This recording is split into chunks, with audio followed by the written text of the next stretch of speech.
Sebelum kita merenungkan firman Tuhan, saya ingin menyampaikan hal yang penting berkenaan dengan pertumbuhan kerohanian setiap kita, bukan hanya jemaat hamba Tuhan, setiap kita orang Kristen. Waktu kita dengar khotbah, waktu kita mempelajari firman Tuhan, kita mendengarkan janji-janji Tuhan, bukan? Kita mendengarkan berkat-berkat Tuhan, bukan hanya materi tapi juga berkat rohani terlebih lagi. Kita melihat apa yang baik, ada damai sejahtera yang sejati, ada sukacita yang begitu indah, ada perhentiannya bersama Tuhan yang begitu indah. Hidup yang berbuah di dalam Kristus itu begitu indah. Tetapi bagi banyak orang Kristen, semua itu sering terasa seperti barang indah yang ada pada toko di balik daripada kaca etalase. Ketika kita melihat hal itu, kita begitu menginginkannya, kita mau, kita lihat dan terlihat dengan jelas, terlihat dengan begitu sangat dekat, tetapi tidak sungguh bisa dinikmati. Tidak bisa digapai oleh tangan kita. Ada kaca yang tebal di antara kita dengan yang indah itu. Kita melihatnya, kita menginginkannya, kita merindukannya. Tetapi tangan kita tidak sampai ke sana. Dan apa penghalang dalam kehidupan rohani kita, saudara? Apa kaca tebal itu? Kesombongan. Kesombongan. Hati yang terlalu penuh dengan diri sendiri. Sehingga walaupun tahu dan melihat, tapi tidak pernah menikmatinya. Saudara, di Indonesia gereja mana yang sangat menekankan kekudusan? Gereja mana, saudara? 1, 2, 3. Oh ya, tepat sekali, saudara. GRI ya. Apalagi Pak Tong bilang hidup kudus, bertobatlah gitu ya, bangun segala macam ya. Bicara kekudusan adalah gereja GRII dan itu betul. Dan kita bisa mendengar, kita bisa melihat akan hal itu. Gereja mana yang bisa begitu menekankan akan kekudusan? Buah sulung dan bunga dari kekudusan itu adalah humility, kerendahan hati. Agustinus mengatakan kalau kita mau sungguh-sungguh menjadi orang Kristen, menjalani hidup takut akan Tuhan dan di hadapan Tuhan, ada 3 hal yang penting yang harus kita punya. Pertama, humility. Kedua, humility. Ketiga, humility. Saudara coba lihat ucapan berbahagia Tuhan Yesus. Apa yang ada di sana? Humility. John Chrysostom mengatakan, kerendahan hati itu adalah akar. Itu adalah ibu. Itu adalah nurse, perawat, pengasuh. Itu adalah fondasi. Dan itu adalah pengait segala sesuatu hal yang baik. Kalau saudara mau menggapai apa yang segala berkat dan janji Tuhan berikan, kiranya Tuhan memberikan kekudusan yang muncul dengan bunganya, yaitu kerendahan hati. Sebelum kita masuk ke dalam firman Tuhan, kita baca firman Tuhan, lalu saya akan menyampaikan firman Tuhan. Kita bersama-sama buka Alkitab. Kita Roma 10 ayat 5 sampai ke 13. Roma 10 ayat 5 sampai ke 13. Saya membacakan ayatnya yang kelima dari Roma 10. Saudara ayat yang ke-6, begitu seterusnya sampai ayat yang ke-13.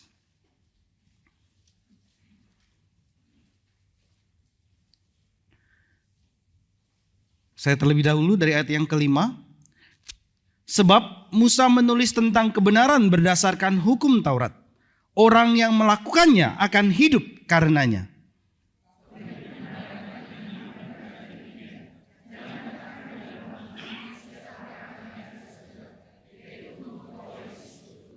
Atau siapa yang akan turun ke jurang maut, yaitu untuk membawa Kristus naik dari antara orang mati.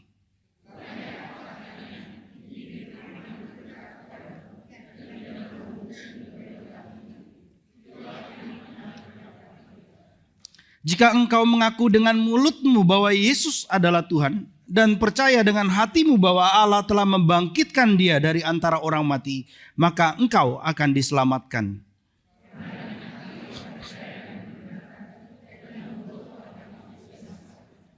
Sebab kitab suci berkata, siapa saja yang percaya kepada dia tidak akan dipermalukan.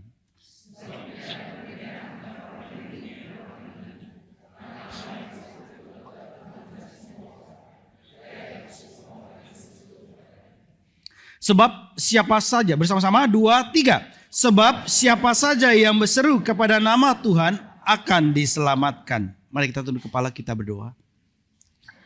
Sungguh adalah anugerah yang besar yang boleh Tuhan berikan. Kami masih bisa datang di hari Minggu, di waktu yang sama, di tempat yang sama. Boleh bersama-sama dengan seluruh umat Tuhan beribadah di tempat ini. Tuhan sudah mendirikan gerejamu. Umatnya Tuhan yang berkumpul. Tuhan sudah memberikan gedung di mana kami boleh dengan nyaman beribadah.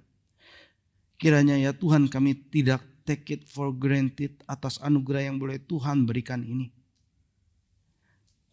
Kiranya ya Tuhan, firman yang kami baca boleh membentuk kami, membersihkan kami, menegur kami, sehingga kami ya Tuhan boleh berbuah.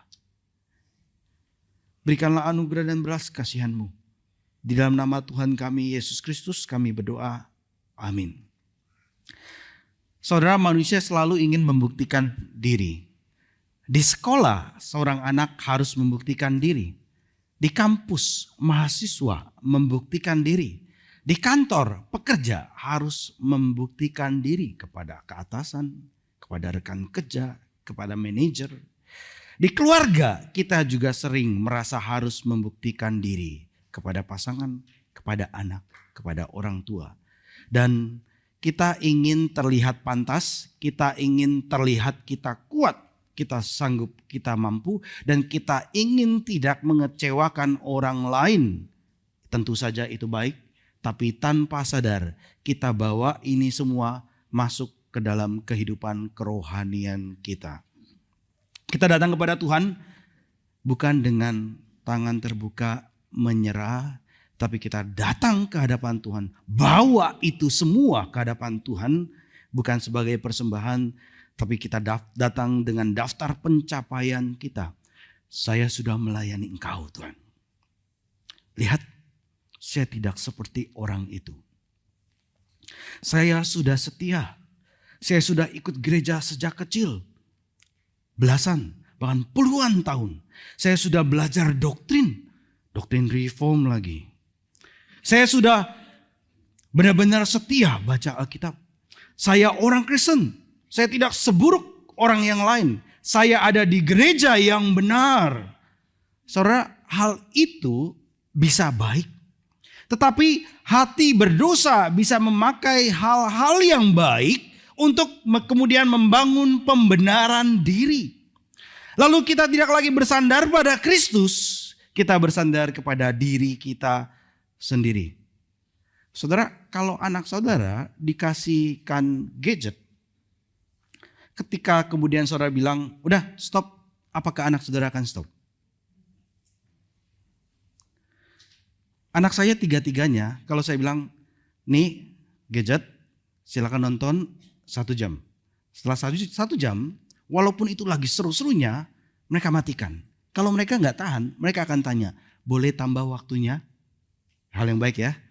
Nah, kemudian pernah juga ada kenalan saya datang menginap di rumah. Memang ada jadwal tidurnya, mulai siap-siap tidur jam 9.30 malam. Mereka lagi nonton TV sama-sama.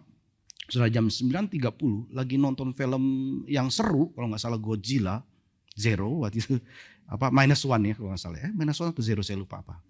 Nah lagi nonton lagi seru-serunya, 9.30 langsung dimatikan, 3 anak langsung ke atas. Terus kenalan saya langsung, loh ada apa ini, kok pada semua ke atas. Dia pikir, ini anak kok kayak robot ya. Oh ternyata sikat gigi mau tidur. Bukan seperti robot, mereka pernah protes sebelumnya. Mereka juga pernah undur-undur mau jam 10 pernah gitu ya. Tetapi ini sudah ada kebiasaan yang dibangun. Lalu waktu dalam pergi ke gereja satu mobil bersama dengan anak-anak. Saya bercerita dengan istri saya. yang dulunya anak-anak harusnya nggak mengerti, tapi sekarang mereka sudah mulai mengerti perkataan kami, apapun itu tentang jemaat. Lalu saya bilang bahwa, ya kok anak ini kok yang nggak bisa ya dikasih handphone kok rengek-rengek ya. Bahkan diambil bisa teriak. Terus bahkan bisa ngerampas, bahkan sembunyi-sembunyi ya. Terus anak saya yang paling tua bilang, iya itu tidak begitu, itu bisa kok langsung dimatikan. Kok bisa sih dia bisa rengek-rengek? Gak perlu kan rengek-rengek, kata Ethan ya. Wah saya pikir, ya baik sih. Ethan jangan sombong ya. Udah. Kenapa papa bilang Ethan sombong? Wah dia mulai mengangkat dirinya. Ada masalah. Bahkan hal yang baik pun bisa menjadi masalah. Saudara, Paulus membawa kita untuk melihat dua jalan. Jalan pertama, manusia berusaha berdiri benar di hadapan Tuhan dengan apa yang dia lakukan. Jalan pertama. Jalan kedua adalah manusia menerima kebenaran Allah dengan iman kepada Yesus Kristus. Dan inti teks ini begitu jelas dari perikop ini. Keselamatan itu tidak jauh.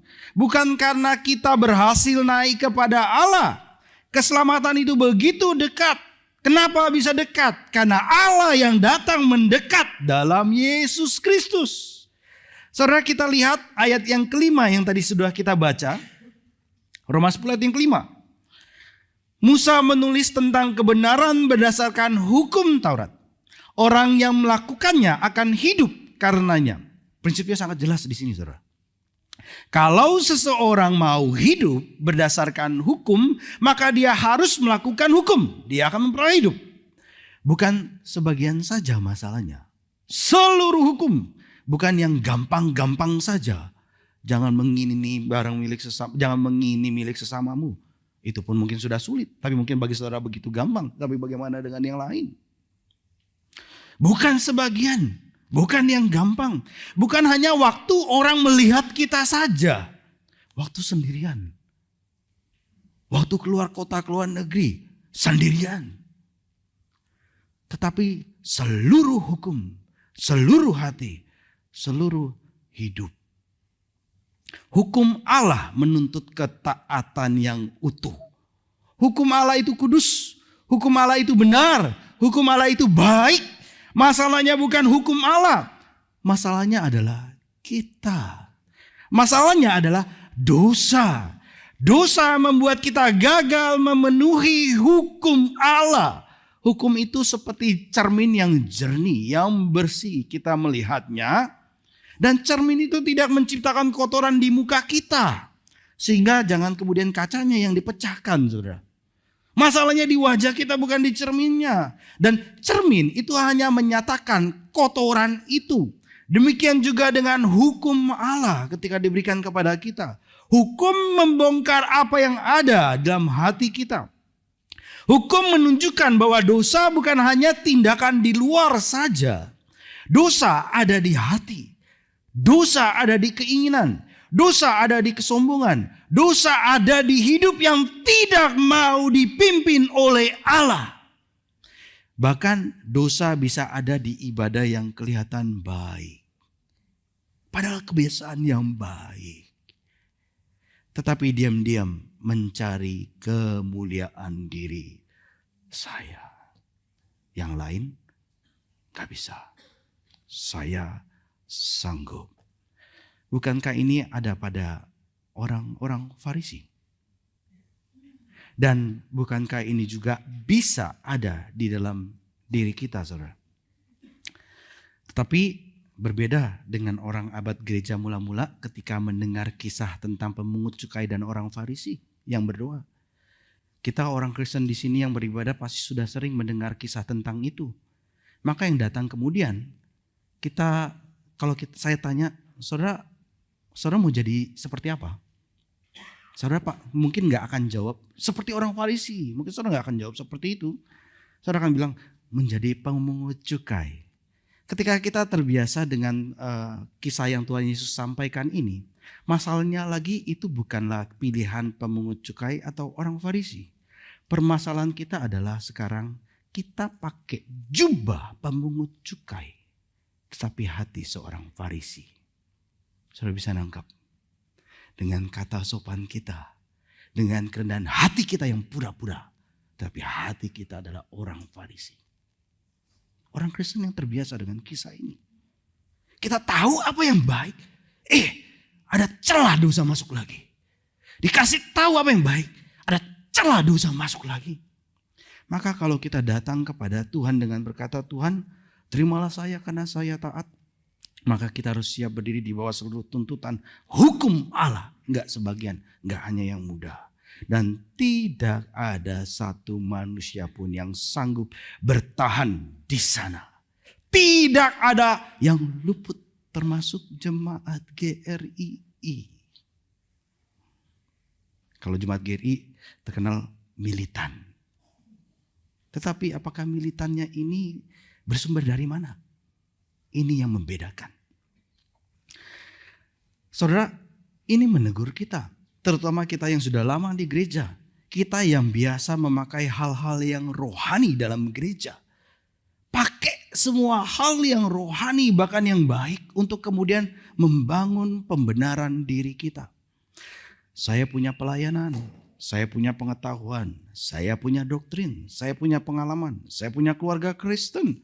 Saya besar dalam gereja, saya tahu doktrin reform. Apalagi saya dan anak saya dibaptis oleh patung loh. Apalagi ya, bukan berarti salah ya. Wah tentu kita senang ya bisa dibaptis oleh patung ya. Tapi pakai itu. Pakai saya foto bersama dengan patung loh. Bukan berarti nggak baik. Tentu saja sangat baik dan kita merindukan dan berharap bisa foto dengan patung. Tetapi apa yang baik itu, semua yang baik itu akan menjadi buruk karena hati yang berdosa.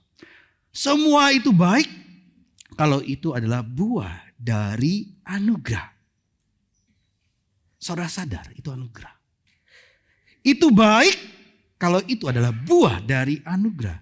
Tetapi semuanya itu berbahaya kalau menjadi dasar untuk kemudian berkata, Tuhan terimalah saya karena semua ini.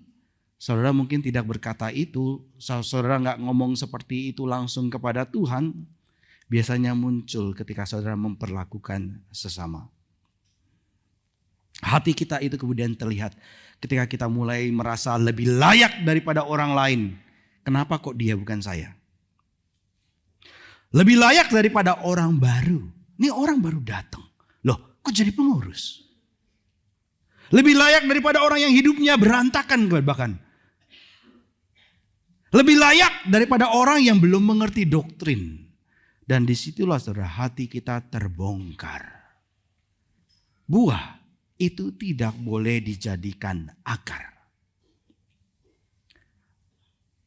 Ketaatan adalah buah keselamatan, bukan harga keselamatan. Pelayanan adalah buah anugerah, bukan alat untuk membeli anugerah. Jangan dibalik itu semua. Doktrin yang benar adalah karunia Tuhan. Bukan tangga untuk kemudian membanggakan diri atau hebat debat. Tidak. Dekat dengan gereja yang baik tentu saja baik saudara. Tetapi dekat dengan gereja itu tidak sama dengan bersandar kepada Kristus. Sungguh-sungguh bersandar kepada Kristus. Kemudian ayat yang ke-6, Paulus berkata, jangan katakan dalam hatimu siapa yang akan naik ke surga, yaitu untuk membawa Kristus turun. Dan ayat yang ke-7, siapa yang akan turun ke jurang maut, yaitu untuk membawa Kristus naik dari antara orang mati. Di sini Paulus memakai bahasa daripada Ulangan 30 dan sering memang ya kutip perjanjian lama dan pakai dan kemudian menjelaskan lebih dalam lagi karena itu adalah fungsi dari perjanjian baru. Penggenapan daripada perjanjian lama. Di sana saudara dalam Ulangan 30 Musa berkata firman Allah tidak jauh. Tidak perlu naik ke surga. Tidak perlu menyeberangi laut. Firman itu dekat dikatakan. Tetapi kemudian Paulus membaca semua itu di Ulangan 30 dalam terang Kristus Yesus.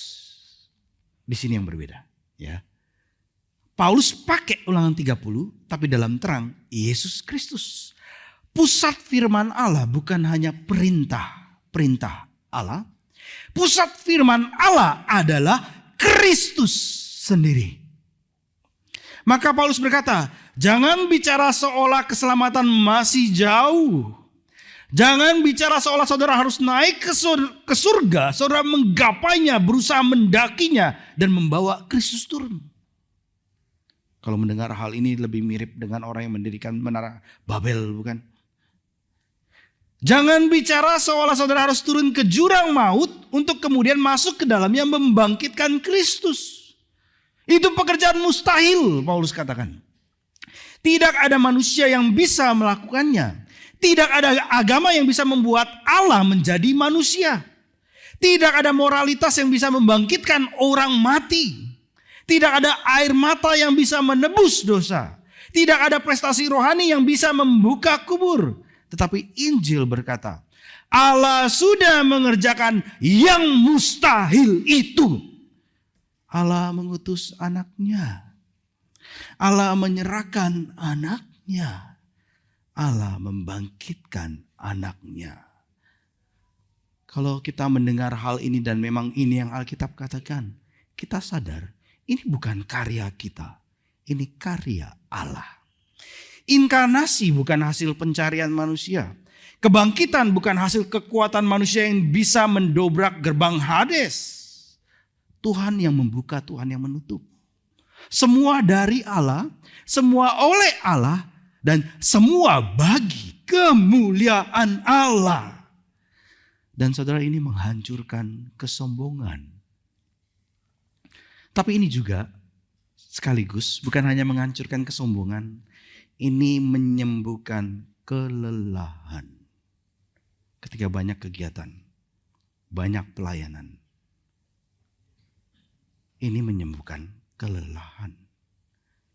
Karena kita, kenapa biasanya mengalami kelelahan? Karena terus membuktikan diri. Kita jadi lelah, capek. Harus terlihat berhasil, harus terlihat rohani, harus terlihat kuat, harus menjaga nama baik, harus menjaga citra keluarga. Harus memancarkan salib yang saya pakai, ini kalungnya gitu ya, supaya orang tahu bahwa saya Kristen. Lalu pola itu dibawa kepada Allah ketika kita berhadapan dengan Allah. Kita bawa ke dalam kehidupan kerohanian kita. Kita merasa harus cukup kuat, harus cukup layak, harus cukup berhasil, harus cukup rohani. Tetapi Injil berkata, berhenti membangun tangga. Tuhan sudah melakukannya untuk kita. Tuhan sudah mendekat dalam Kristus. Bukan saudara yang membawa Kristus turun. Bukan saudara yang membangkitkan Kristus dari dalamnya. Allah sudah melakukannya. Maka iman bukan memandang kekuatan diri saudara. Iman memandang karya Allah dalam Yesus Kristus. Ayat 8 berkata, firman itu dekat kepadamu, yakni di dalam mulutmu dan di dalam hatimu. Itulah firman iman yang kami beritakan. Jadi saudara, ada ayat yang sangat terkenal yang kita yang ada setelah ini. Roma 10 ayat 17. Iman itu timbul dari pendengaran. Dan pendengaran akan firman. Salah saudara. Sekali lagi. Iman timbul dari pendengaran. Dan pendengaran akan firman. Wah, ini benar. Loh, bukannya firman Tuhan sama firman Kristus beda? Paulus pakai firman Kristus loh. Kristus pakai firman iman loh. Kenapa dia pakai istilah ini? Bukan firman Tuhan. Karena memang ada yang mau dinyatakan. Bukan firman Tuhan secara umum. Firman Kristus. Saudara, kenapa sudah lama menjadi Kristen, kok kayaknya iman saya gak bertumbuh ya? Kok iman saya biasa aja ya? Mungkin saudara tidak melihat Kristus. Dalam perjanjian lama, dalam perjanjian baru, iman timbul dari pendengaran dan pendengaran akan firman Kristus. Dan itu bicara karya Allah, apa yang Allah kerjakan bagi kita orang berdosa. Iman yang memandang karya Allah dalam Yesus Kristus dan dikatakan di dalam mulutmu itu ada, di dalam hatimu itu ada. Itulah firman iman yang kami beritakan. Saudara, keselamatan itu dekat, bukan karena manusia hebat. Keselamatan itu dekat karena Allah yang mendekatkan firman-Nya. Injil tidak disimpan di langit supaya orang hanya yang kuat saja yang bisa menggapainya dan mengambilnya. Injil tidak dikubur di tempat di dalam jurang dan hanya orang yang berani yang bisa menuruninya, apalagi ke Palung Mariana gitu ya, masuk ke dalamnya untuk kemudian bisa mencapainya. Injil diberitakan. Firman datang kepada telinga. Ketika datang kepada telinga, firman kemudian menusuk hati. Sekali lagi melihat karya Allah. Firman kemudian mendorong mulut untuk kemudian mengaku dan berseru kepada Allah. Ini urutannya, saudara. Maka kemudian nanti Paulus akan menjelaskan kenapa orang bisa berseru.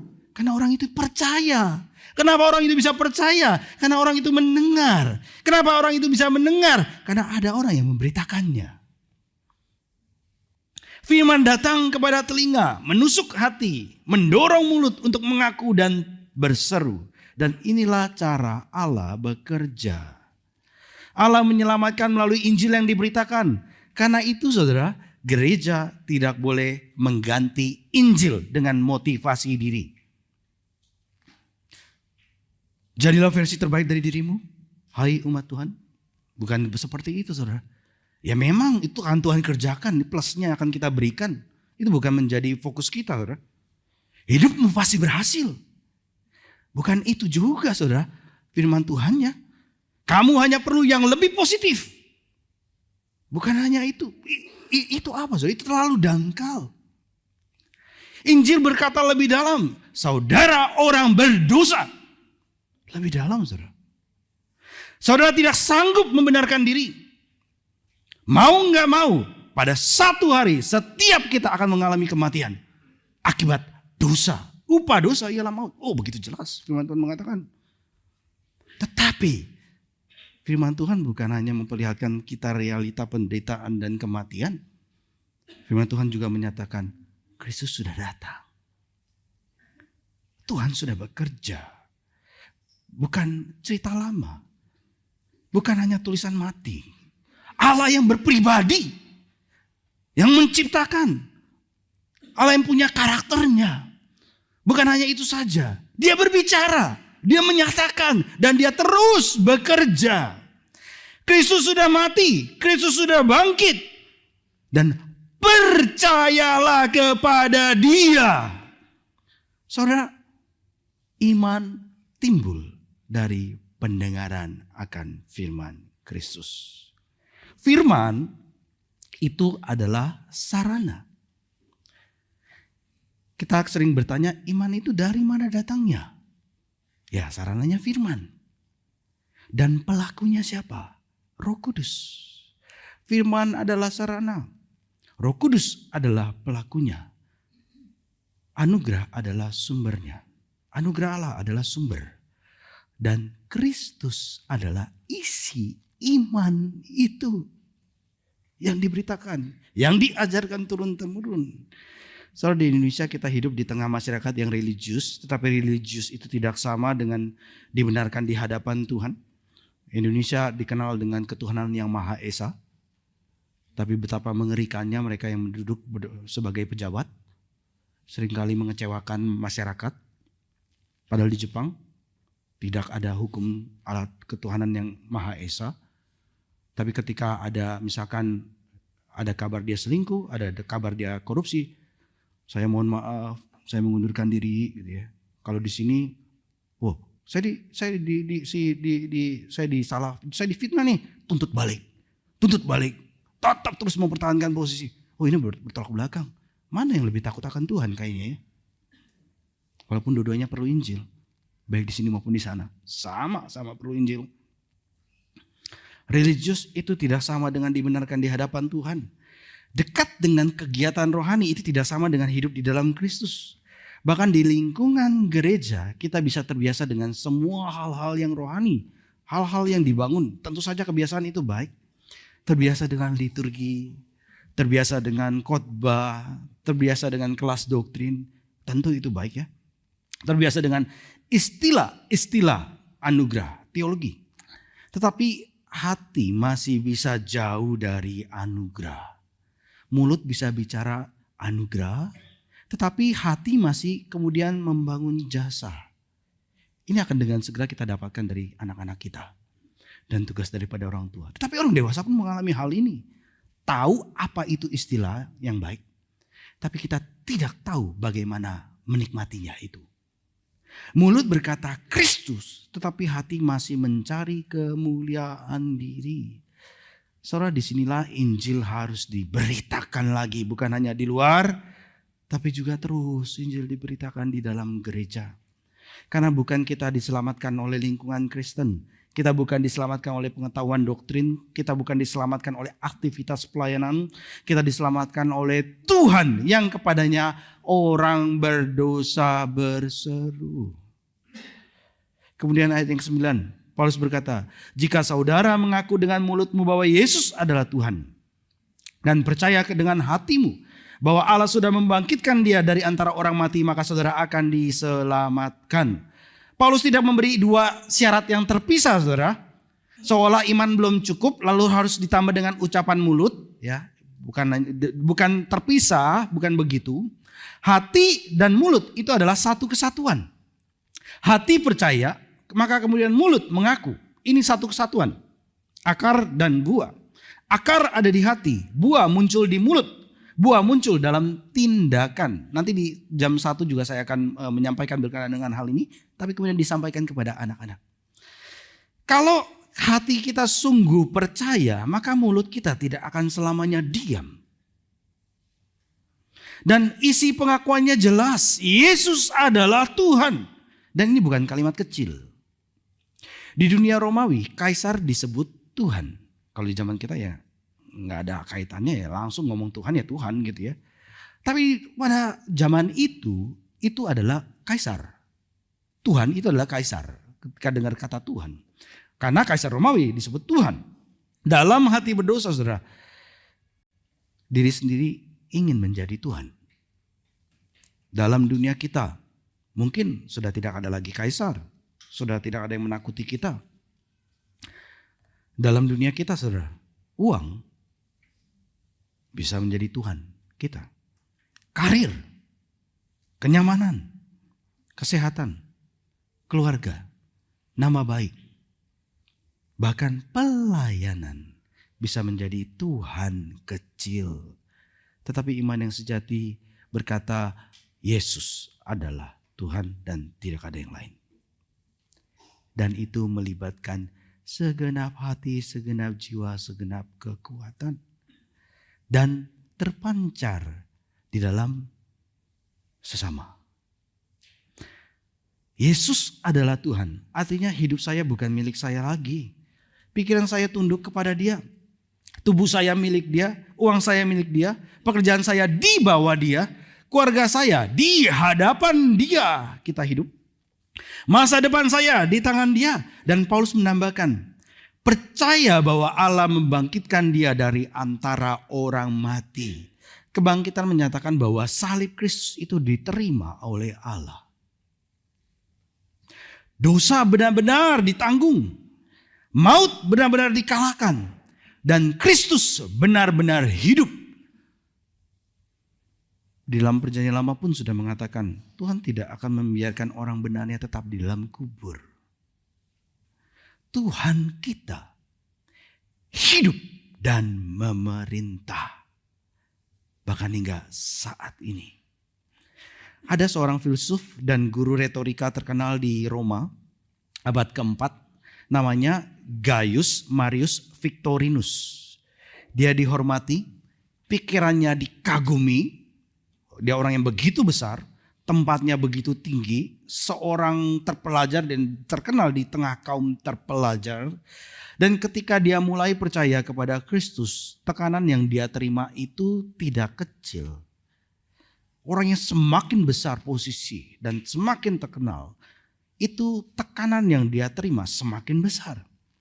Kalau dia mengaku Kristus secara terbuka, dia sekarang sudah mengimani. Tapi kemudian sekarang mengaku Yesus secara terbuka, itu dia mempertaruhkan namanya dia. Dia akan mempertaruhkan kehormatannya dia. Dia akan mempertaruhkan tempatnya dia. Dan kemudian lama dia berkata dirinya sudah menjadi Kristen.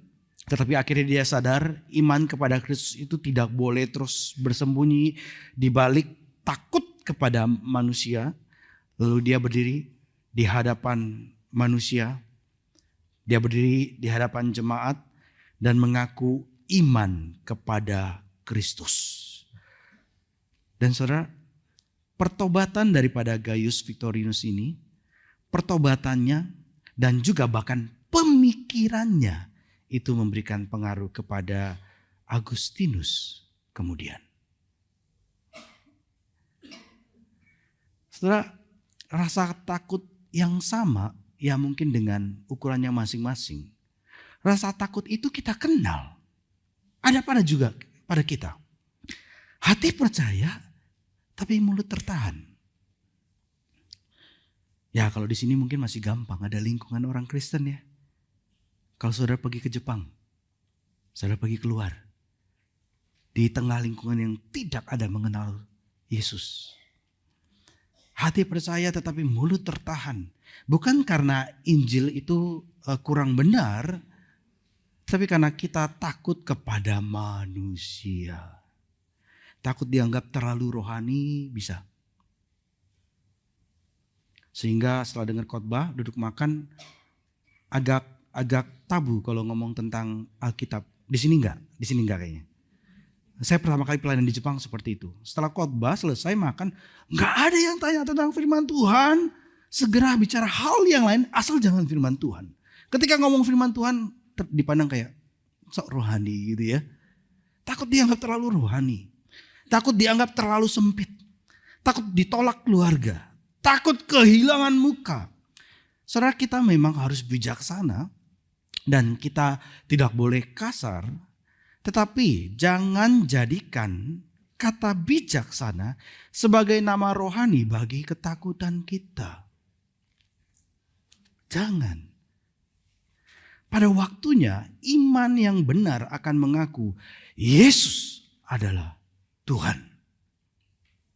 Bagi hidup saya dan bagi kamu juga. Yesus adalah Tuhan. Dan ayat 11 Paulus berkata, siapa saja yang percaya kepada dia tidak akan dipermalukan. Ini bukan terutama malu sosial, saudara. Ketika dikatakan siapa yang percaya tidak akan dipermalukan. Ini bicara tentang hari penghakiman. Bukan sekedar malu sosial saat ini. Bicara hari terakhir. Di dunia orang percaya bisa dipermalukan. Tetapi di hadapan Allah, orang yang percaya kepada Kristus tidak akan dipermalukan. Kenapa? Karena dosanya ditanggung Kristus. Karena hukum digenapi oleh Kristus. Kebenaran Kristus dikenakan kepada dia yang mengaku. Di hari terakhir, satu-satunya tempat aman adalah Kristus. Perhentian kita yang kekal. Bukan prestasi, bukan reputasi, bukan pelayanan, bukan keluarga Kristen, bukan sekolah Kristen, bukan nama reform. Hanya Kristus saja. Lalu ayat 12 berkata, tidak ada perbedaan antara orang Yahudi dan orang Yunani. Orang Yahudi, saudara, punya Taurat, punya bait suci, punya kebiasaan yang baik, punya sunat. Bangsa lain gak dikasih. Punya sejarah perjanjian. Begitu panjang. Tapi Paulus berkata, dalam hal keselamatan tidak ada perbedaan. Bukan karena semua orang itu baik, bukan. Tapi karena semua orang berdosa dan semua hanya dapat diselamatkan oleh Tuhan yang sama. Dan ayat 13 berkata, sebab siapa saja yang berseru kepada nama Tuhan akan diselamatkan. Siapa saja. Ini bukan berarti bahwa semua agama sama, siapa saja, bukan. Ini bukan berarti bahwa semua jalan menuju Allah, bukan. Siapa saja ini berarti adalah orang dari bangsa manapun, latar belakang manapun, masa lalu saudara manapun. Yang bahkan mungkin malah memalukan. Mau kita tengok kembali pun itu begitu kita takut. Masa lalu dan kengerian manapun boleh datang kepada Tuhan yang sama, yaitu Yesus Kristus. Tuhan yang mati, Tuhan yang bangkit. Saudara, ini penting bagi gereja Tuhan. Ada anak yang lahir di keluarga Kristen tetapi harus tetap saudara mendengar Injil, firman Kristus. Ada pemuda yang tahu istilah-istilah teologi tetapi hatinya masih jauh. Ada orang dewasa yang melayani tetapi capek membuktikan diri terus. Ada orang yang datang ke gereja tapi penuh dengan rasa bersalah. Saya nggak layak, kok saya datang ke gereja, kayaknya saya dihujami dengan penghakiman, dengan tatapan mata yang dingin. Saya tidak mau ke gereja. Kalau Tuhan berkata siapa saja, dan gereja pun tentu tidak boleh berkata hanya orang seperti kita. Dia jangan. Gereja juga tidak akan berkata seperti itu. Kita harus menyambut. Kita harus memberitakan. Kita harus menjelaskan Injil dengan bahasa yang dimengerti. Tanpa mengubah isi Injil, hambatan yang tidak perlu itu harus kita buang. Tetapi salib Kristus tidak boleh dibuang. Karena yang menyelamatkan itu bukan keramahan kita, bukan sistem kita, bukan nama gereja kita. Yang menyelamatkan adalah Tuhan yang kepadanya orang berdosa berseru. Saudara, inilah panggilan firman Tuhan hari ini. Jadi berhentilah membenarkan diri. Enggak perlu cari pengakuan daripada orang lain. Itu membuat saudara lelah. Berhenti memakai pelayanan sebagai kurikulum vitae rohani saudara. Berhentilah memakai moralitas sebagai tangga keselamatan saudara. Berhentilah memakai pengetahuan doktrin untuk merasa lebih layak atau level up. Bukan berarti saudara tidak perlu kejar. Tentu harus kejar. Saudara tidak perlu saudara untuk naik ke surga. Paulus katakan saudara tidak perlu turun ke jurang maut. Karena Allah sudah datang mendekat dalam Kristus Yesus. Allah sudah membangkitkan Kristus dari antara orang mati. Firman itu dekat di mulutmu, firman itu dekat di hatimu, maka percayalah kepada dia, lihatlah anugerah yang telah Tuhan berikan, akuilah dia sebagai Tuhan, berserulah kepada namanya, bahkan di tengah-tengah keputusasaan. Bagi saudara yang lelah membuktikan diri, Injil berkata Kristus sudah cukup. Bagi saudara yang takut mengaku iman, Injil berkata Yesus adalah Tuhan yang bangkit, gak perlu lagi takut dan malu. Saudara tidak akan dipermalukan pada akhirnya. Bagi saudara yang merasa terlalu berdosa, Injil berkata siapa saja yang berseru kepada nama Tuhan akan diselamatkan. Bagi saudara yang sudah lama di gereja, Injil berkata jangan berdiri di atas dirimu sendiri. Berdirilah di atas Kristus. Karena siapa saja yang berseru kepada nama Tuhan akan diselamatkan. Siapa yang bisa datang dan boleh datang? Setiap kita yang boleh mendengarkan firman Kristus ini. Mari kita tunduk kepala, kita berdoa.